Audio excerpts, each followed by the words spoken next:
안녕하세요. 반갑습니다. 네, 올해 평가를 받으려고 준비하고 있는 우리 어린이집의 선생님들, 원장님들, 화이팅 하세요. 네. 평가를 앞두고 있으면서 원장님들도 그렇고, 우리 선생님들도 그렇고, 저한테 하는 질문 중에 이런 질문이 있었어요. 아니, 그동안 평가 인증 제도에서 저희들 잘하고 있었는데 왜 평가가 의무로 바뀌었을까요? 라는 질문을 받은 적이 있습니다. 네, 맞습니다. 그동안 저희가 2005년도부터 시행이 되어 왔던 어린이집의 자발적 참여에 의해서 이루어졌던 평가 인증 제도가 평가제로 의무로 바뀌었습니다. 네, 우리가 2018년 12월 11일 영유아보육법 개정안이 공포가 되었습니다. 그리고 시행이 되면서 2019년 2월 12일부터 어린이집의 평가 인증 제도는 평가제로 바뀌었습니다. 그리고 현장 평가는 9월부터 적용이 되었는데요. 어린이집의 자발적인 참여에 의해서 시행되었던 평가 인증 제도가 평가제로 바뀌면서 모든 어린이집이 의무적으로 평가를 받아야 된다라고 볼 수가 있습니다. 그렇다면 네, 저한테 질문했던 것처럼 그동안 자발적 참여에 의해서 이루어졌던 평가 인증 제도가 모든 어린이집을 대상으로 의무로 평가로 바뀌었는데 왜 그랬을까요? 왜 바뀌었을까요? 네, 오늘 왜 그렇게 의무로 바뀌었는지를 좀 알아볼 그런 시간을 갖겠습니다. 저희가 평가를 시행하고부터 지금까지 2005년 이후로 어린이집 보육 현장이 굉장히 많은 변화가 있었고요. 제가 판단을 할 때는 굉장히 많이 질적으로 개선이 됐습니다. 환경도 굉장히 많이 좋아졌고요. 또 보육교사들의 전문성도 굉장히 많이 향상이 되었습니다. 그래서 자발적인 참여에 의해서 신청에 의해서 이루어졌던 어떻게 보면 어린이집에 맡겼잖아요. 네, 책임을 가지고 어린이집에서 운영을 잘 해주시고 그리고 또 평가를 받기를 그렇게 바랬는데 의외로 네, 평가를 받지 않은 그런 어떤 사각지대가 많았습니다. 네, 저도 통계를 보고 굉장히 놀랐는데요. 그동안 자발적 참여로 이루어지다 보니까 평가를 받지 않은 미인증 어린이집이 많았습니다. 네, 저는 한 자리라고 생각을 했거든요.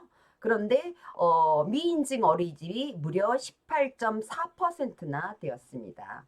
네, 그러면 우리가 자발적 참여에 의해서 이루어지는 평가 인증 제도를 계속 유지를 해 나갔다라면 계속 평가를 받지 않는 사각지대의 어린이집이 계속 존재한다라는 거죠. 네, 그런 부분에서는 질 관리가 문제가 된다라는 그런 어떤 문제점이 대두가 되었습니다. 또 우리가 최근에 아동 권리 보호라든가 그다음에 아동 학대 예방, 그다음에 안전 관리 이런 부분들이 굉장히 강화가 됐고요. 이런 것들은 어떤 사회적 요구 이런 것들이 증가가 되고 또 부모들이 어떤 요구 이런 것들이 굉장히 많이 증가가 되었고요. 네, 이런 부분으로 인해서 모든 어린이집의 평가를 받아야 되지 않느냐라는 필요성이 우리가 증대되었다라고 볼 수가 있고요. 또 세 번째 이유는 우리가 국정과제, 국정과제의 보육이라든가 양육에 대한 사회적 강화를 좀 더 실현하겠다. 네, 이런 부분들이 있었습니다.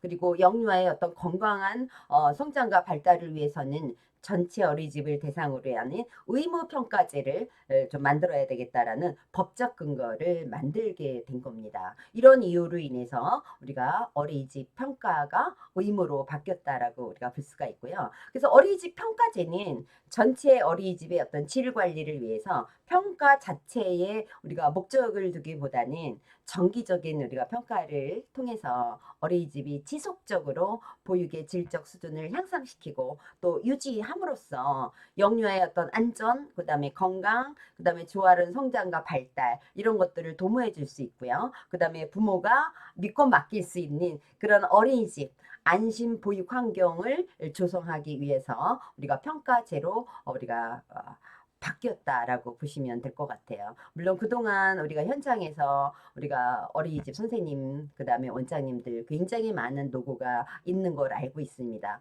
제 개인적으로는 그 부분에 있어서는 굉장히 높이 평가하고요. 제가 이렇게 박수를 보내고 싶습니다. 그러나 지금 말씀드렸던 것처럼 여전히 미인증 어린이집이 많고 또 사각지대에 놓여 있는 그런 어린이집이 많다라는 이유가 굉장히 많이 크게 작용이 되었던 것 같아요. 그래서 이런 부분 때문에 저희가 평가 제도가 평가 인증 제도가 평가제로 의무로 우리가 바뀌었다라고 여러분들이 알아두시면 될 것 같습니다. 이렇게 어린이집 평가제가 전체 어린이집을 대상으로 평가를 하기 때문에 그동안 우리가 기존의 평가 인증 제도에서는 참여 수수료를 어린이집에서 부담을 했습니다. 그런데 평가제는 의무이기 때문에 전액 국가에서 부담을 하게 됩니다. 또 기존의 평가 인증 제도에서는 재참여와 그다음에 재평가 이렇게 운영이 되었어요. 그래서 재인증, 재재인증 뭐 이런 말을 저희가 사용을 했었잖아요.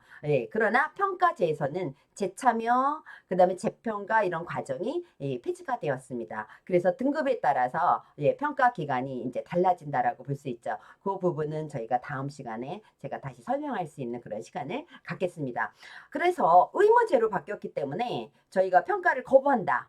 또 평가를 하는데 방해가 되거나 또는 기피를 한다거나 평가받을 때 거짓 평가를 받는다거나 또 부정한 방법으로 평가를 받을 경우에는 그에 따른 시정 명령을 받게 됩니다. 그리고 행정처분을 받을 수 있으니까 이 점을 꼭 유념을 해 주시기를 바랍니다.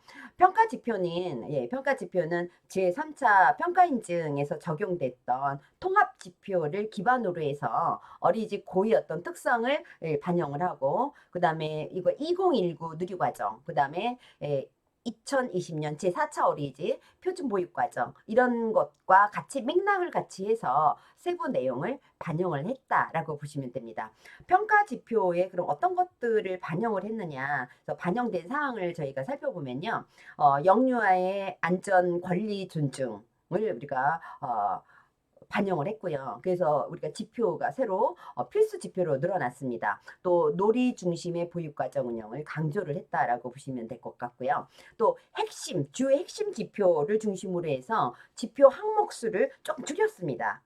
조금 더 줄였고요. 그 다음에 균형적인 배치를 하였다라고 보시면 됩니다. 또 보육교직원의 어떤 근무 여건을 좀 개선하고 또 전문성의 어떤 역량 제고를 하기 위해서 반영이 되었다라고 보시면 됩니다. 이러한 어떤 부분들이 평가 지표에 반영이 되었습니다.